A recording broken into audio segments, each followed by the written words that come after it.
When we moved from Ottumwa to Davenport, I was just starting my term as finance director. Our offices were in the lower floor of Freshman Hall at Marycrest, and I chose to live on campus. Sue Sellers and Harriett Payne were working in the library. Eventually, they both moved to the dorm where I was living, and there are many wonderful, fun memories of those days gathering with other CHMs in the Quad Cities. When Miriam Anstey moved to Davenport, it brought her and Harriett back together in the same place where they shared a very early mission assignment in St. Alphonsus. As time went on, the four of us, Miriam, Harriett, Sue, and I, went on several trips together. I am going to use pieces of a prayer based on the hymn, How Great Thou Art, that Harriett put together for us on one occasion. I ask that you now hear Harriett saying this prayer to the Creator she has been called to join, and with each of her CHM sisters in mind. O Lord my God, I am in awesome wonder when I consider the lives of my CHM sisters, which thou hast made. I have seen these women use their talents in our world to brighten it, as your stars cast their light and brighten the night sky. I am aware of how their good works show your power in our world, as I am aware of the rolling thunder in the power of your storms. I have heard them singing and spreading your joy, as you have your birds singing in the trees. I have heard their healing laughter in our world, as you would have us hear the laughter of your mountain brooks. I have felt their concern in our world, as you have us feel your gentle breeze. So I ask that their lives continue to be lifted up to you in lofty mountain grandeur, that the uniqueness of their lives continues to celebrate your mystery in humble adoration. I ask with a renewed consciousness of the use of their gifts, they will indeed proclaim how great thou art. Thank you, God, our Creator, for the gift of the life of Harriett Payne, our sister and friend. May she now be enjoying her eternal reward. Thank you, Harriett, for your presence in our lives.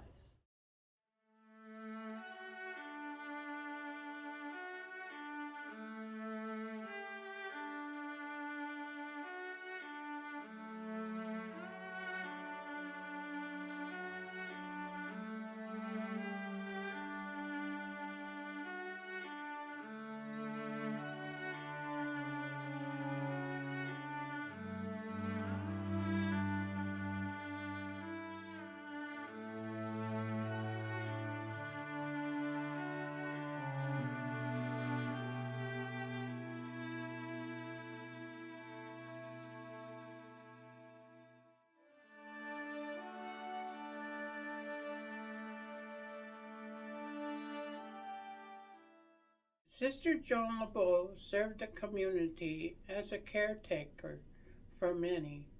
She was devoted to her family, and she was straightforward in her approach to others. At Bishop Drum, Sister Marianne Leto was the sisters' coordinator, with Sister Joan LeBeau assisting. Sister Joan's friend and partner in past ministries, Sister Thomasine, was a resident at Bishop Drum. When Sister Thomasine made her trip to heaven, Sister Joan became a lost soul. When Joan was having trouble with her back, I took her place. On one occasion, the CEO of Bishop Drum asked us to go to a workshop on housing for seniors. This workshop was located north of Chicago. Joan and I attended the workshop. We had time to visit and have supper with Joan's relatives. When the workshop was over, I invited Joan to come with me to Pittsburgh to visit my daughter. Joan agreed. We stopped often to keep our legs working. After leaving my daughter Cindy's place, Joan had had enough. The remaining drive home was uplifted by remembering special areas of the workshop. We were sure glad to be back to share the workshop with the staff. I found out that Joan loved to go to the cemetery to see the different markers. I took her on these outings along with appointments. God bless Joan in her heavenly home with Sister Thomasine.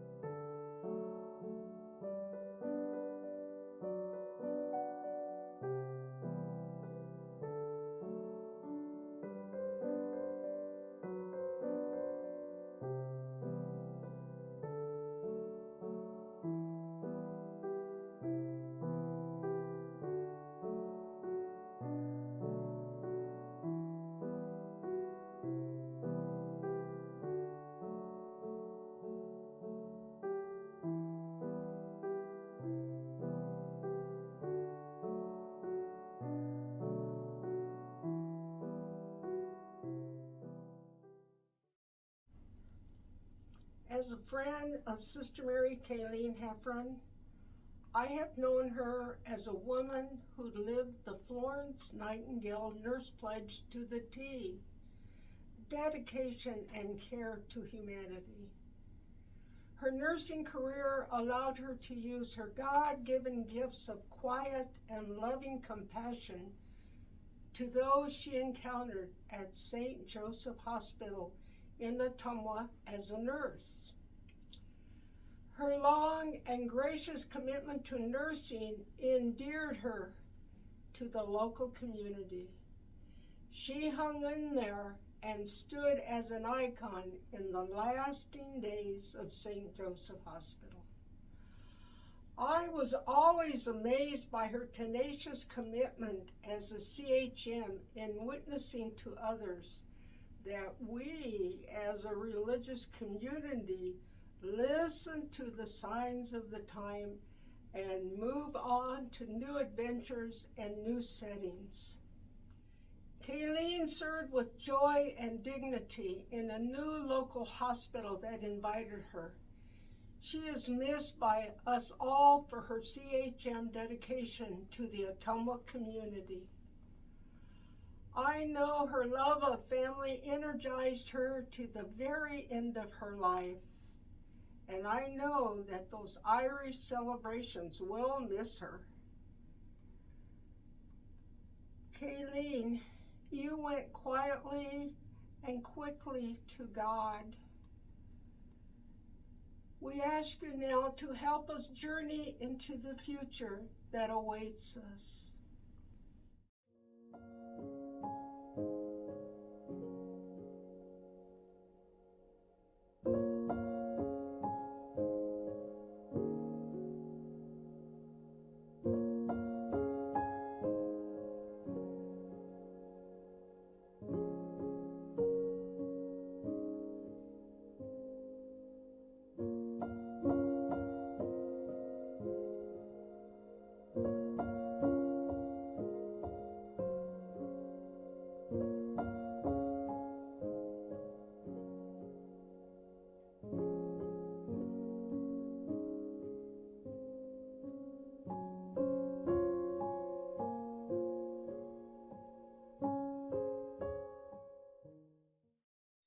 How does one describe Helen Ann Strohman, aka Helen Sweet Story, Twisty Tail Strohman, Mo, in 1 or 2 minutes?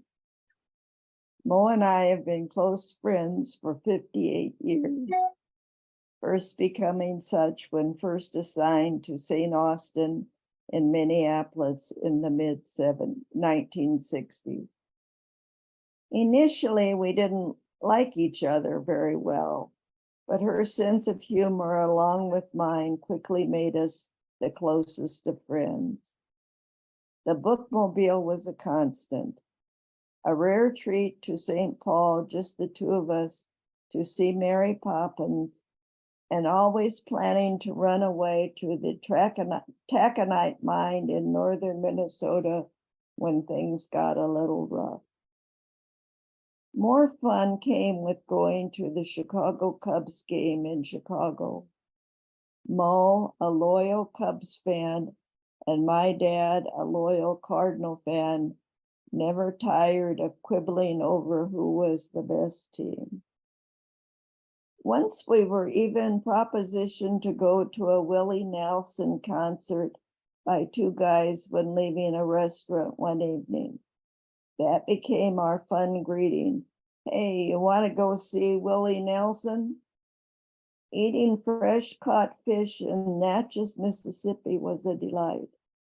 Further exploring the Natchez Trace with a group of Drake University students after painting, sorting clothes, fixing leaks, endeared the kids to Helen's welcoming acceptance.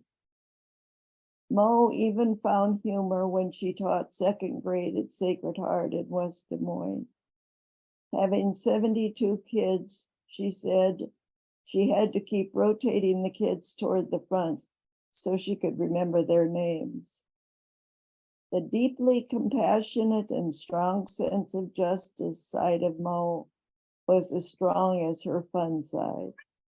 She worked for the American Friends Service Committee, chaired Seeds of Hope, expanding the number of volunteers, welcomed volunteers to live and work with her in Mississippi, tutored in the Mississippi jail, taught in Mississippi, championed the immigrant, welcomed the homeless, shared whatever she had. Opinionated, fun-loving, totally imbued with a sense of justice, a real beatitude woman was our Mo, who I am proud to have called my dear humility friend.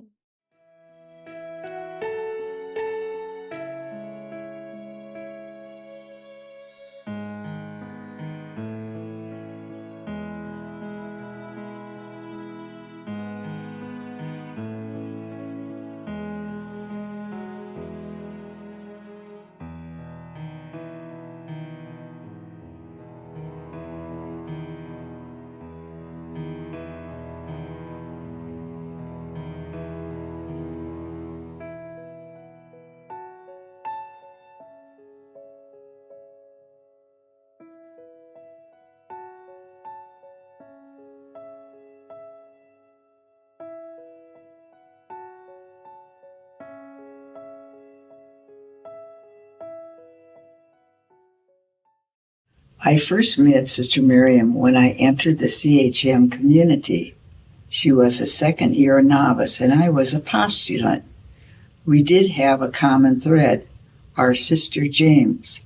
Sister James taught high school classes and seemed to rotate every several years between St. Joe's, Fort Madison, and St. Mary's, Marshalltown. We in the fort always heard about Marshalltown kids, and they in Marshalltown, Miriam said, always heard about the fort kids. Since Miriam asked not to be a teacher, but rather to do other work, such as in the kitchen when she entered, her wish was granted. My second year of being a novice, like my classmates, we did not have college classes. The novice misters often sent me to help Miriam, so it was often to the storeroom and helping unpack boxes of canned goods or with other classmates to the pairing room. Being in the novitiate in Ottumwa, we had a meeting room, a gathering space, and a novice mistress. She had a small office. One day she signaled for me to come into her office and told me to distance myself from Miriam. So I would try, but again was told to help her. I kept being warned, called into her office. Rather than discussing anything with the novice mistress, I was afraid she'd send me home. One day I said to Miriam, "Does the novice mistress tell you to distance yourself from me?" Miriam answered, "No." We coined the saying PF, particular friend, a term to be used in those days. One of our last projects at Humble Heights was the laying of the attic floor, which involved Miriam, Claudella, and myself. As we would recall, 2 months later it went up in flames. All that work. As I was sent to missions, maybe on our birthdays, Miriam and I would exchange birthday greetings with the closing, your P.F. So Miriam, you took off. We will miss you. Help us stay out of trouble. Your P.F.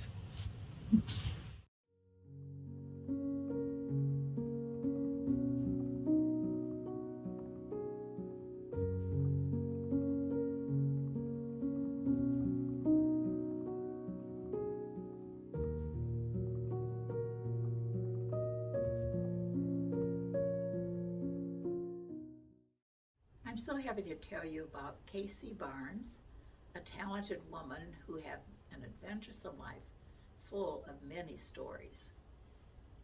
Kathleen Barnes was born in Chicago, grew up Catholic, and graduated with the largest class ever from the Academy of Our Lady. She worked for the Illinois Central Railroad, where she met John Chen. They fell in love, were married in a Maryknoll Mission church, because her mother and sister objected to her marrying a Chinese man.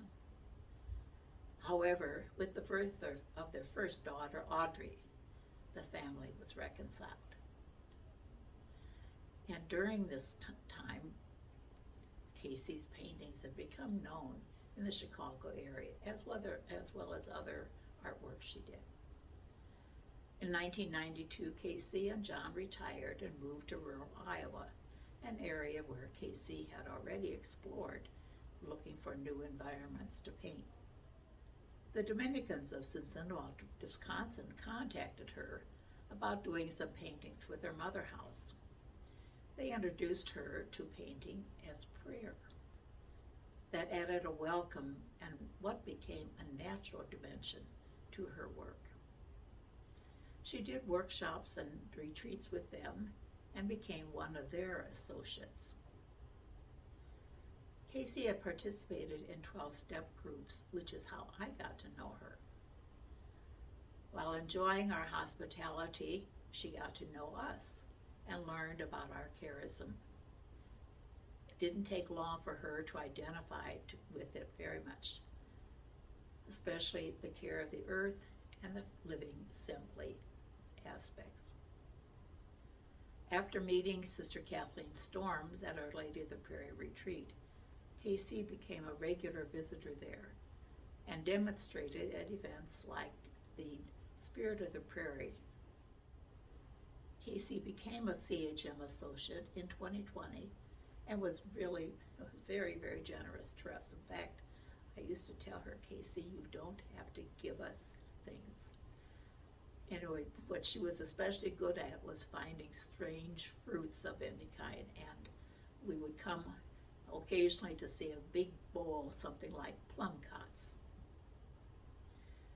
Unfortunately, Casey had chronic health problems, respiratory in particular, and was treated for lung and then eventually colon cancers.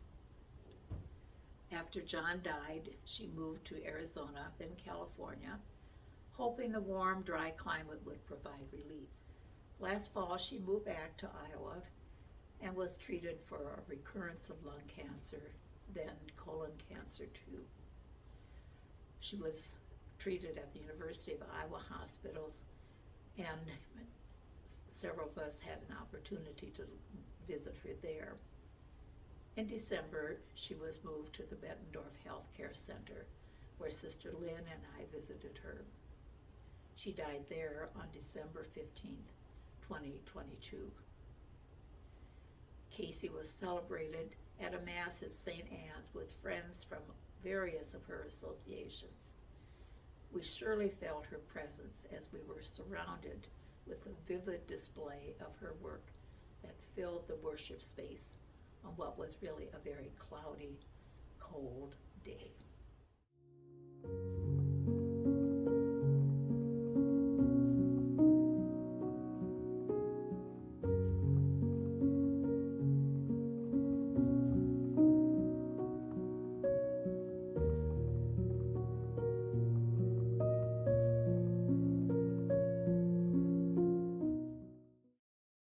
Dorothy and grew up with her in high school at the Academy in Des Moines, as you can see from the background here. There's one thing that I want to say about her that I think she carried through as a CHM and after she had gotten married and left the community. When we were in high school, we used to have these contests. And one year, I remember it was a contest to see the school thought was the friendliest girl in the school. Well, Dorothy had worked in the school store, so she knew almost everybody in the school because we had to go there to get school supplies and so forth. So she was elected Miss Friendly, and that really suited her. She had the nicest smile always. And I think that's one of the character traits that I'll always remember her by. Okay, Jeannie, you're on. Well, my memories of Dorothy go back to our grade school years at St. John's in Des Moines and our high school years at St. Joseph Academy. And they were wonderful memories, music and sports and parties and retreat days and, well, I guess study too. But Dorothy and I and Delphine were among the classmates who felt called to religious life. So 3 months after our 1956 graduation, we entered the Sisters of Humility. At our reception the next year, Dorothy took the name Sister Mary St. George after her dad. And a few months later, on October 8th of 57, the tragic fire, of course, destroyed our beloved Atomo Heights, and the rest is history. For our class, the first year of division was spent at 3 different locations: the Heights, the Villa, and primarily at the Atomo Air Base. One of the most vivid experiences I have of Dorothy in religious life was in the weeks after the fire. Tragic and dramatic as that day was, the weeks following were also filled with other challenges that we never anticipated, like weeks of labor, cleaning and restoring the long abandoned bachelor officers' quarters at the air base to a condition where we could live. The other challenge was that all of us had lost everything except the clothes on our backs. Since the laundry room was spared from the flames, Dorothy and I were assigned to return daily to the burned out building to do the laundry. The only problem was by now the water was rusty, so whites came out light brown. And that meant our evenings were spent back at the villa, standing over the hot stove, trying to get the rust out of previously white coifs. Sister Florence, our novice director, tried to encourage us, saying, "God only sends trials to those he loves." And Dorothy retorted, "Well, he must be crazy about us." It was during our senior novice year that Dorothy and I were again assigned as partners, this time to do our student teaching together at St. Patrick's School in Ottumwa. We both felt so blessed to have Sister Roberta Ann Brick as our supervising teacher. I believe we ended up being good teachers because of Roberta's helpful guidance and patience. We are forever grateful that some bonds of friendship and beautiful memories are strong enough to last forever. Thank you.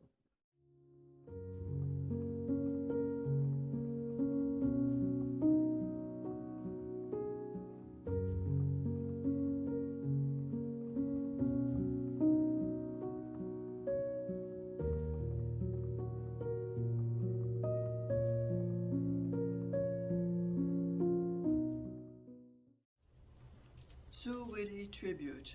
Here are the various ways that people have described Sue. She was a master at meeting people and connecting them. One example of this is the following. Mary Jo Dowd did not know Sue very well, but Sue acted as a good friend when she was preparing to travel to Germany decades ago. Sue contacted a friend who gave Mary Jo great assistance there. Then, in the years after, Sue and Mary Jo talked and discovered they had very similar attitude of spirituality. Sue had a way of being interested in you as a person and made you feel important and special. It was evident that Sue herself was well respected by others. Sue was friendly, very accepting, and non-judgmental. She reached out to people and introduced them to one another. Sue loved Our Lady of the Prairie retreat. She liked to bring people who had never been to the prairie out there to see and enjoy it. She taught 4th grade at Pleasant View School in Pleasant Valley. She was very innovative. She had a broad world view. She introduced her students to the world and expanded their horizons. Ed Fauble, the principal at Pleasant View, was fond of Sue and very supportive of her teaching. Sue worked for civil rights. She was a champion of minorities. She was close to her father and visited him often. A favorite poet of Sue's was Mary Oliver. Sue certainly did much with her one wild and precious life. Sue was born December 26th, 1939. She was an associate since 1973, and Sue died on June 8th, 2023.